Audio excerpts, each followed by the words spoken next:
Hello and welcome. I'm Jono and you're watching W News, broadcasting live from the Al Arabiya studios. These are our top stories.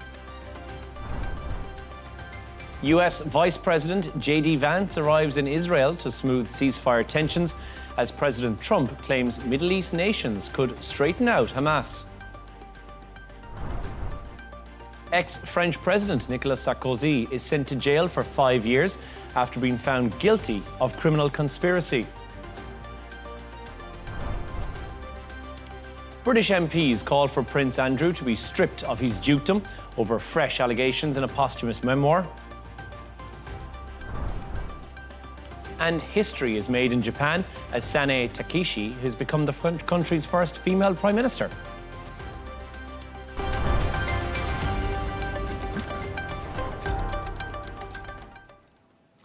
The US Vice President Vance has arrived in Israel today in an attempt to calm ceasefire tensions between Israel and Hamas. Earlier, he held a press conference with Steve Witkoff and Jared Kushner on the ongoing situation, telling reporters that he felt confident that peace would last. And if Hamas did not cooperate, it will be obliterated. Take a listen to this. This is a very, very tough situation. You have two peoples, two enemies who have fought a very tough conflict against each other. You have a terrorist organization on one hand that murdered a lot of innocent people. You've got an Israeli army that was defending itself on the other, that has learned a lot over the past couple of years. And then, of course, you have an innocent civilian population in Gaza that's caught in the middle.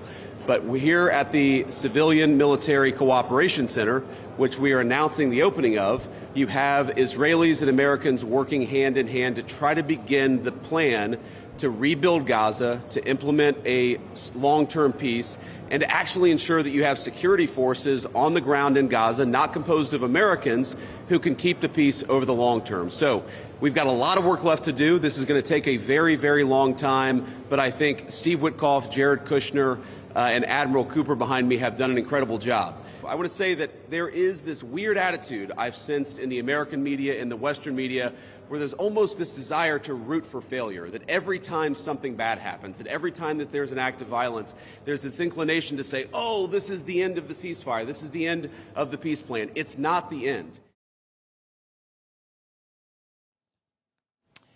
Now, for more on this, we're joined from Tel Aviv by Lianne Pollak-David, who's an international strategy advisor and co-founder of the Israeli Coalition for Regional Security. Lianne, thanks for joining us on W News again. How is Vice President Vance's visit being viewed inside Israel where you are? Is it reassurance? Is it pressure? Is this somewhat of a formality? It's more reassurance than anything. So the U.S. involvement, heavy involvement, creates a lot of trust that there's pressure, the right kind of pressure on Hamas and on the mediators to follow through with all of the stages of the plan, and that there's commitment from the U.S. administration to get it done. We need to get it done. And we saw that commitment playing out in the first phase of the hostage release, so the living hostages. This was the major sticking point, and of course the strongest card that Hamas had. Now it no longer has this card, which gives a lot of flexibility to potentially Israel doing more than it could beforehand. Of course, Israelis do want to see the plan following through, and the fact that the U.S.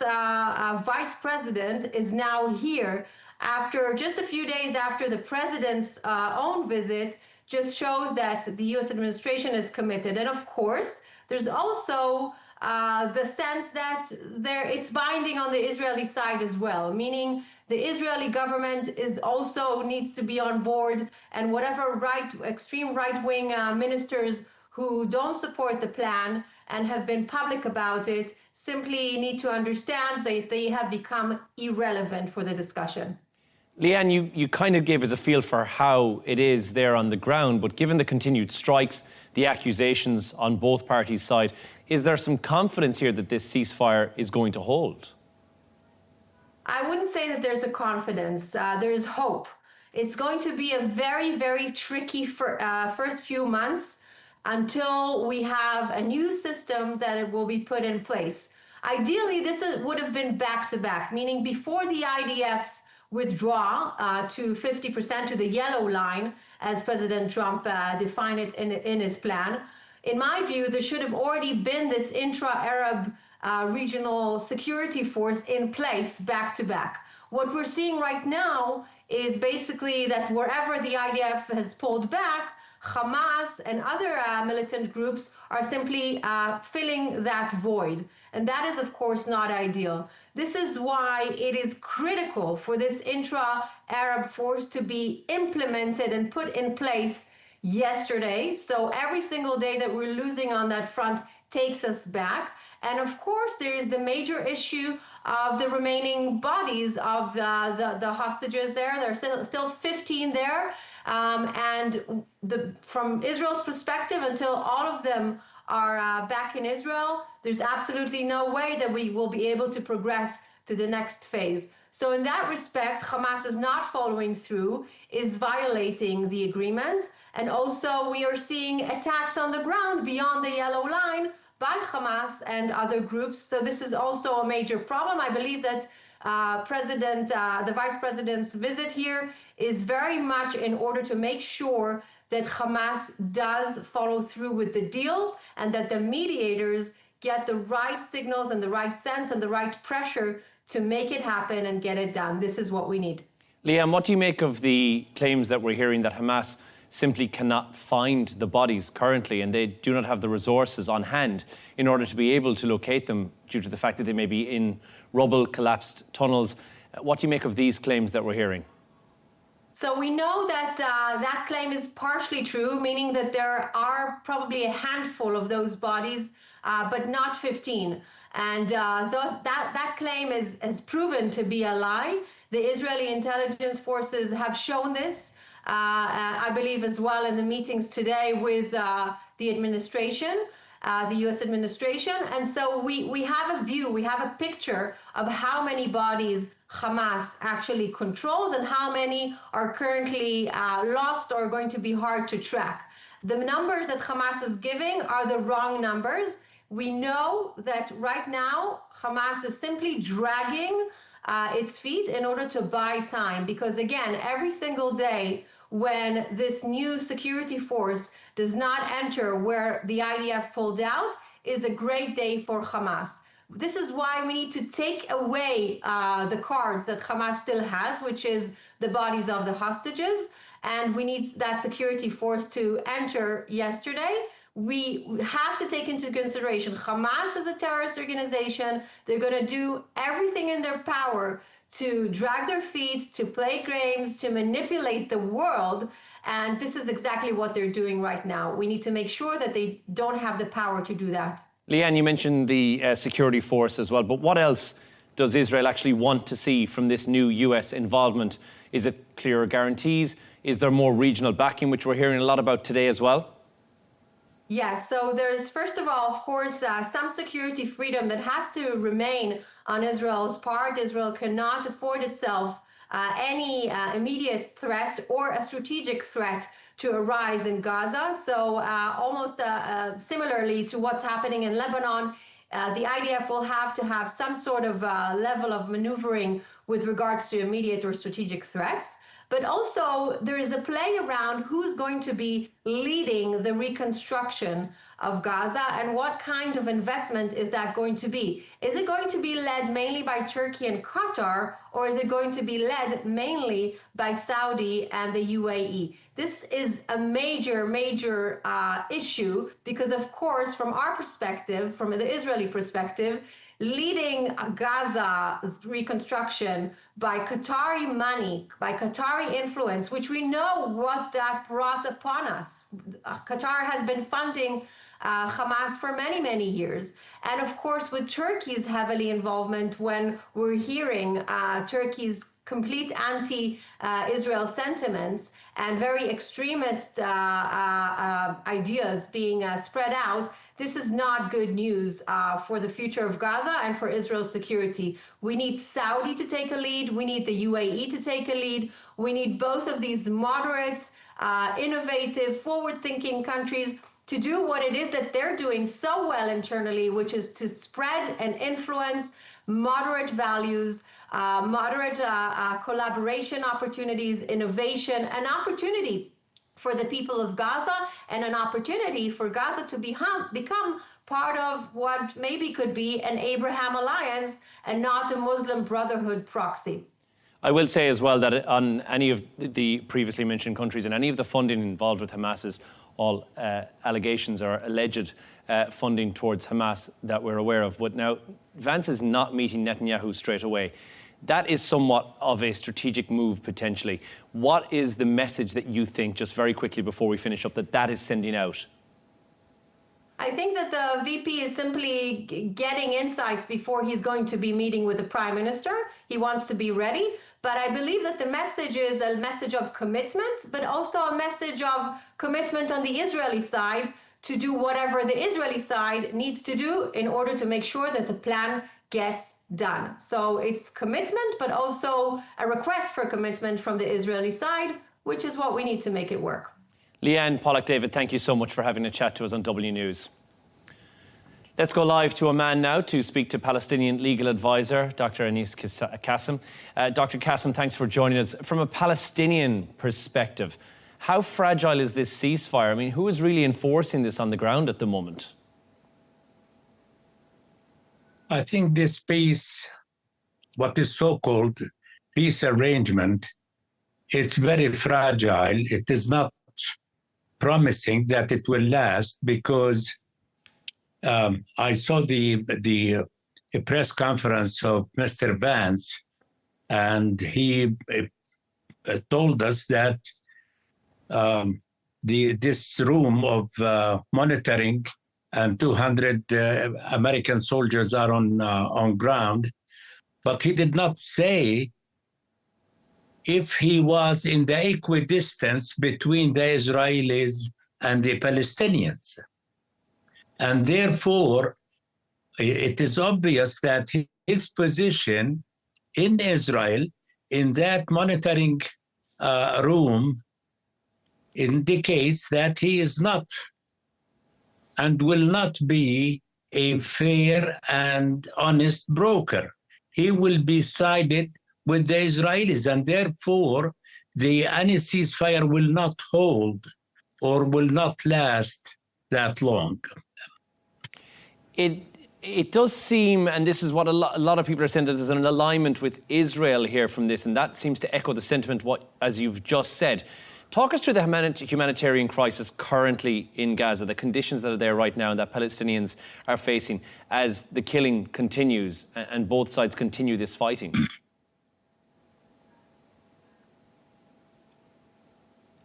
Can you repeat the question? Your voice is not clear. The humanitarian crisis on the ground for civilians in Gaza. Yes. Because at the end of the day, that is still continuing and worsening, and aid is still not getting through. Of course, we have a tremendous human crisis on the ground. And curiously enough, Vice President Vance talked about a lot of things except the humanitarian necessities and requirements for the people of Gaza, except one time. That indicates that the promising of this ceasefire is not really rosy. It is, if you do not pay attention to the human suffering and allow human aid to enter and flood Gaza, which has been in very bad, dire need for water, for food, for medication, the promise for a ceasefire to hold is really diminishing. There is concern that, as you said, this may not hold as a ceasefire. What needs to happen this week, and certainly in the next couple of days and even the next crucial hours, to stop this ceasefire from collapsing altogether? The first thing to address is the humanitarian needs. If you do not address this burning issue for 2.5 million people who are really dying of lack of food, they do not have security of food, They do not have medication. They don't have water. I don't think there will be any promising peace proposal will work out. Dr. Anis Kassim, thank you so much. There we must leave it. Thank you for joining us.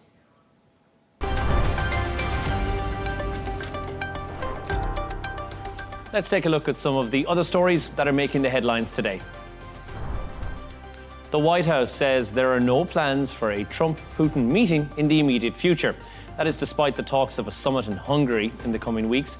US Secretary of State Marco Rubio held a phone call with Russian Foreign Minister Sergei Lavrov on Monday. The White House added that Rubio and Lavrov would not meet in person either, but their call was productive. A drone attack has hit an area near Khartoum International Airport in Sudan. It's a day before resuming domestic flights for the first time since 2023. The explosion is the third attack in the capital in the space of a week, and so far no one has claimed responsibility for the strikes, and there's been no information on casualties. A US appeals court has ruled in favor of President Trump's deployment of the National Guard troops in Portland. The court said sending in the army was justifiable as a response to violent protests and threats to immigration officers. Last month, state officials filed a lawsuit to stop the deployment, arguing Trump's action violated federal laws that govern the use of military force. And US chess grandmaster and online commentator Daniel Narutitsky has died at the age of 29. He gained global recognition in 2007 when he won the World Youth Championship in Turkey.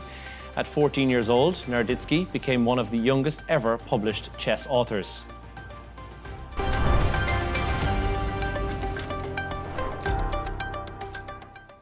Now to Tokyo, and Japan has chosen its first ever female Prime Minister. Seini Takaichi has been approved by Parliament after winning the ruling LDP's leadership election earlier this month. Now she must improve the party's popularity while navigating a new coalition agreement. Patrick Falk has this report.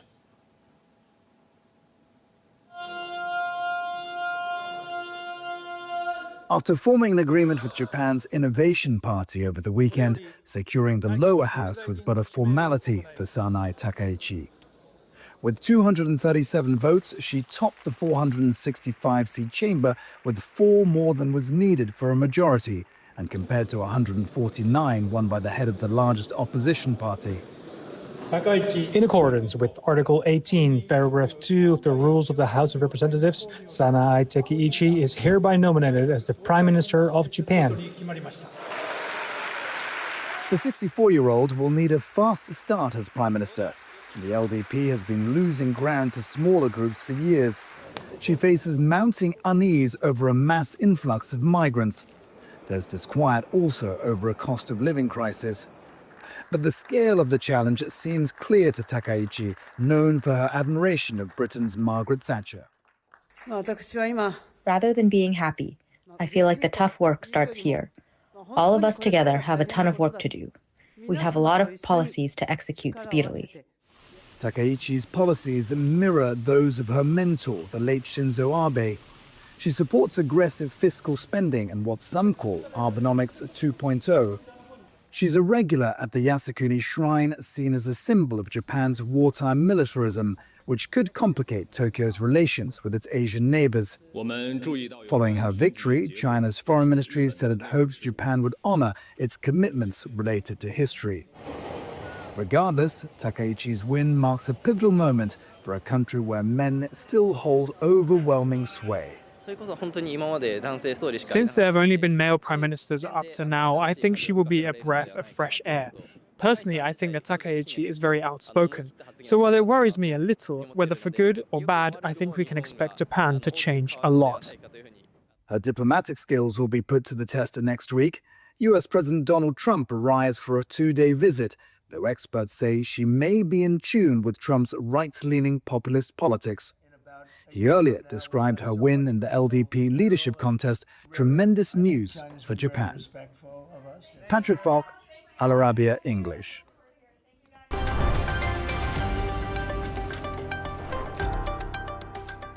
Ex-French President Nicolas Sarkozy is spending his first night in jail tonight as he begins a 5-year sentence for criminal conspiracy. Sarkozy was found guilty of funding his election campaign using money from the late Libyan president Muammar Gaddafi.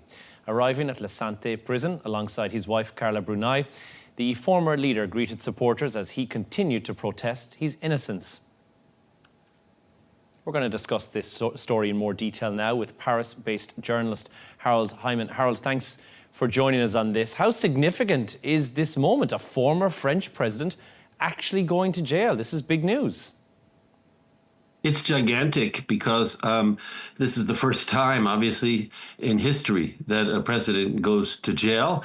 And it's not 100% accepted, not simply because a president goes to jail, but because the judicial legal aspect is not completely clear. You have to become a sort of law expert to understand whether the president should be behind bars or not, because since he appealed his sentence, normally he shouldn't be in jail in one reading of the facts, and in the other one, since he is accused of pretty heavy crimes, then he should be put preventively behind bars. So we're in this limbo, and under these circumstances that he is behind bars, and let's not forget, he is a PhD in law himself. This is not great news for French politics and also for public trust in French politics as well. What does this imprisonment actually mean in real terms for the French public? It means that there's a war between the judiciary and the political class. This war goes this way. The judiciary would, in this view, be on the left, and the political class that's being attacked is the one on the right. More precisely, the traditional conservatives, not the national rally of Marine Le Pen. But the traditional conservatives feel like they're being crushed by a biased judiciary, which has been trying to obtain the scalp of Nicolas Sarkozy ever since he was in the Élysée Palace, and more particularly when he left. And they have gone at him for years and years and years in this bristly affair of Libyan money, and they haven't 100% pinned it on him. And so there's a sense of injustice and political persecution on the conservative right. Well, much to that point, how divided? It's difficult to know from an outside point of view looking in. You're on the ground in France. How is the French public's opinion? Is it sympathy for him right now? Is it satisfaction that justice is appearing to be done? Well, we haven't had the surveys yet, but anyone in the street could be A or B. And some say, yes, it is a good thing that such a high personage should be jailed as if he were a common citizen, which he is. And the other side says this is a political witch hunt, persecution. I point out that the word witch hunt is not being used, but I'm waiting for it. And so I can't really say that anyone is all that happy, because let's be clear about it. He is a bit of a has-been. So his political future was nothing much, bar some sort of epiphany, but it's sort of past news with a bad odor for everybody on both sides, because those who want to see him behind bars don't really hate him that much, and those who want to save him know he has no future. So I almost say this is a sort of sad waste of time in everybody's stomach. Like, yes, this is not nice, but couldn't we be doing something else? Harold, about La Santé prison, what do we know about that prison, and also the conditions in which a former French president will be kept? Will he be segregated from the wider community in there? How are conditions within that prison, do we know? Well, the prison has been redone a few years ago, so it's not like bristling with rats and cockroaches and such. It's a proper prison, and he will be in a 9 square meter cell. He will have visits from his lawyer every day. He will have visits from his family 3 times a week, and he will be able to go out for a walk in this very small courtyard alone with, I guess, a guard for an hour a day and perhaps twice a day. So it's not Spartan, really, as far as jails go. Their jails can never be fun places, but he's not like in a phony jail. He's not being served fine meals with a company and such. Now, we don't yet know if he has a phone and how much he can use it. We know he's taken books, and he's taken with him, and he announced this, the account of Monte Cristo, and the biography of Jesus Christ. Now, the Count of Monte Cristo, as we all know, escaped prison in Alexandre Dumas' novel, and then took revenge on the rest of society. So that was a very clear message, which absolutely nobody missed. Yes, let's hope he doesn't get some ideas from that. Again, he does protest his innocence in all of this. So he's remained steadfast on that point. And he continues even as he walks through those prison doors. So the allegations with regards to him and Gaddafi is still something which he says is not at all true. Well, correct. He says that, well, more his team, his lawyer, Maître Ingrin, says that Sarkozy is being convicted for what 2 of his subordinates did, possibly, and without any proof that A, he knew, and that B, he profited from it, and C, that there was any money transferred at all. So that is sort of damning to the prosecution. But on the other hand, that nothing at all happened anywhere, anyhow, sort of also challenges the mind. So in a sense, we're not really getting to the bottom of this Libyan affair, which has always been a sort of, I don't know, elephant in the room since the war against Gaddafi took place, which was led by Nicolas Sarkozy, who always said, do you think I actually took money from this man to get elected and then overthrew him on bogus pretexts? Because the French with the British, led the overthrow of Gaddafi with a little American support. So this has always been one of these huge question marks, and nobody found the money trail. So everyone is ill at ease. We feel that there's something, and we don't see anything. What do you do in that case? And that's what he's projecting. He's saying, you know, I'm behind bars, and there's not a shred of evidence. Harold, just quickly before we finish up, this is probably the last thing that President Macron needs right now. What kind of political fallout might he face? Because this story is dominating the headlines when already there are so many French-oriented stories that are dominating the headlines right now. Well, for a while, Emmanuel Macron was trying to be friendly with Nicolas Sarkozy, who still retains a pretty good rating in his conservative Républicain party.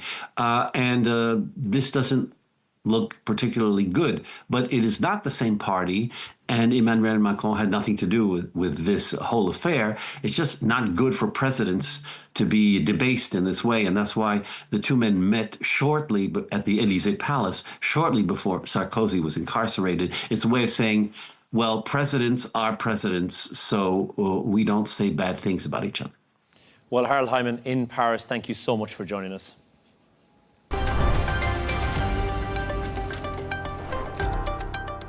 British MPs have lodged a rare parliamentary motion to strip Prince Andrew of his dukedom.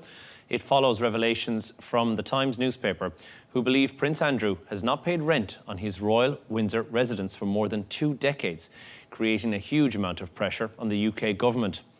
This all comes as Virginia Giuffre's posthumous memoir detailing her alleged liaisons with the Prince and Jeffrey Epstein was released today.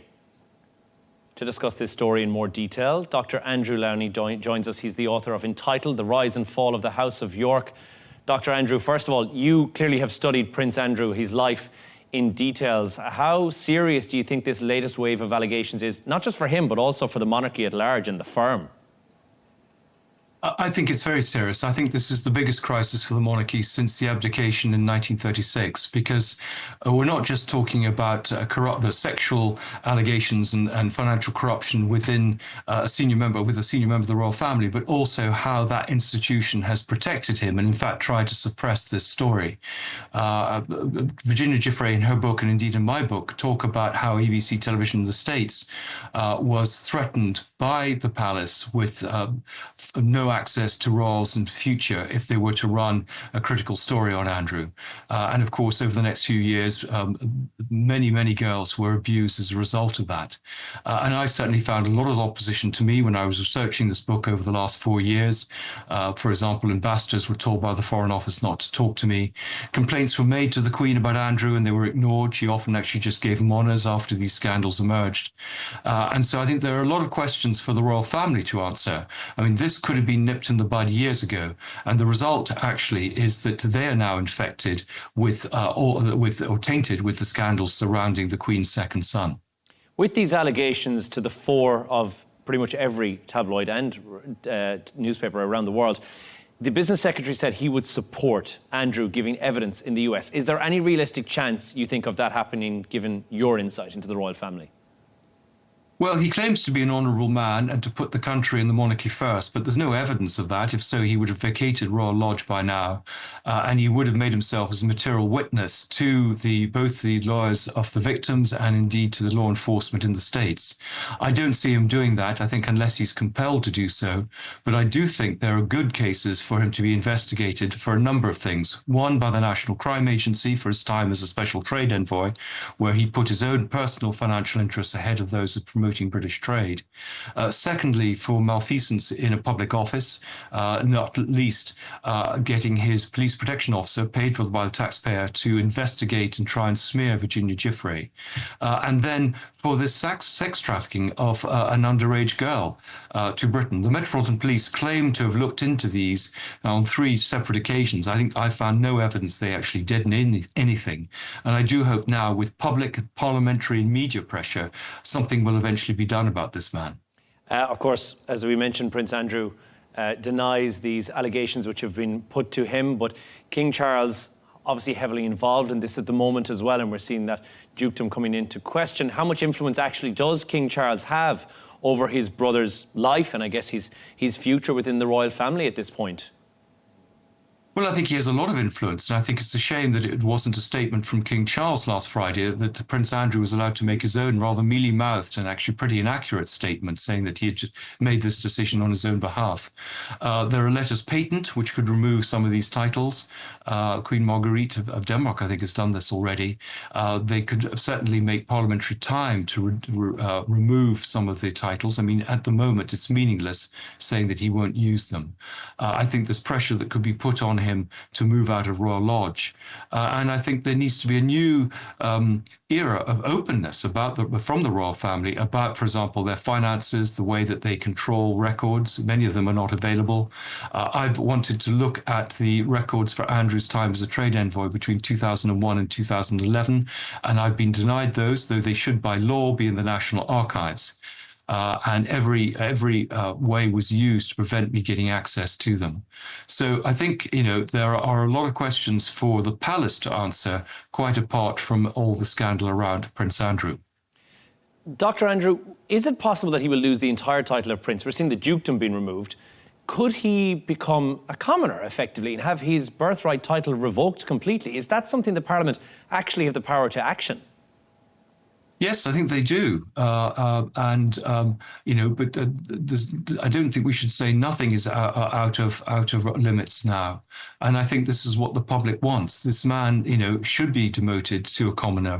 It's a ridiculous situation where they claim to have taken titles away or put them in abeyance, and he still lives in Royal Lodge and can call himself Prince Andrew. And I think the palace is way behind public opinion on this, and they need to catch up quickly. You've written extensively about Andrew's sense of entitlement. In fact, it's the title of the book, entitled The Rise and Fall of the House of York. Does his handling of these allegations and of this scandal at large still fit that pattern?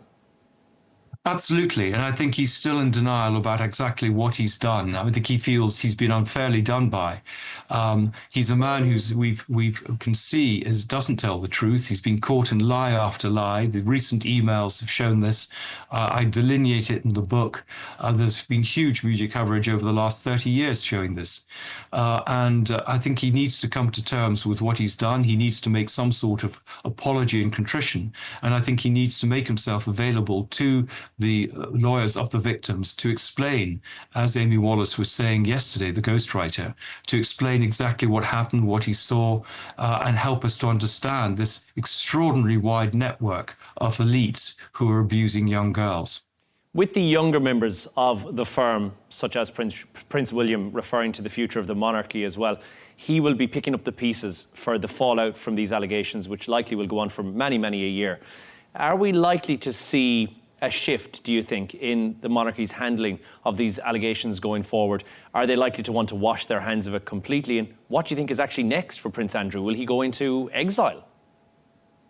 Well, I hope that they have taken these allegations seriously and that they will be doing their own investigations into what's happened. It hasn't happened so far. I do think that there is a good chance that he may go into exile if he isn't sent to prison. And that is, I think, what people want. They don't like this idea of him still being on the Windsor royal estate. They want him out of the way and for the monarchy to get on with its job. It does a great job, but he has caused it huge reputational damage. Allegations like this, which of course Prince Andrew continues to deny, will tarnish the royal family, I'm sure, for many a year to come. But Dr. Andrew Lownie, who's the author of entitled The Rise and Fall of the House of York, thank you so much for spending some time with us this evening.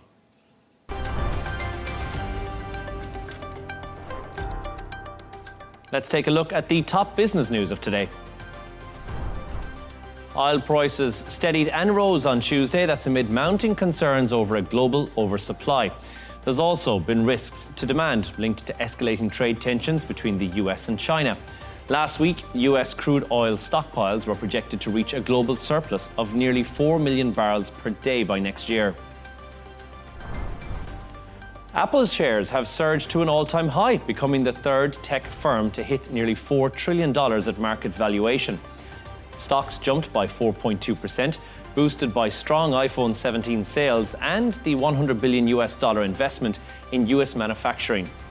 Next week, Apple will release their quarterly earnings report, providing a full view of how sales have translated into revenue and margins.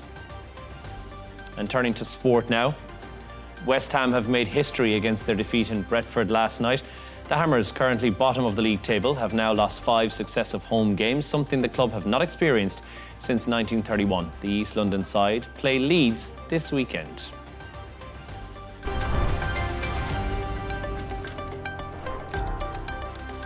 And a reminder of our top stories this evening.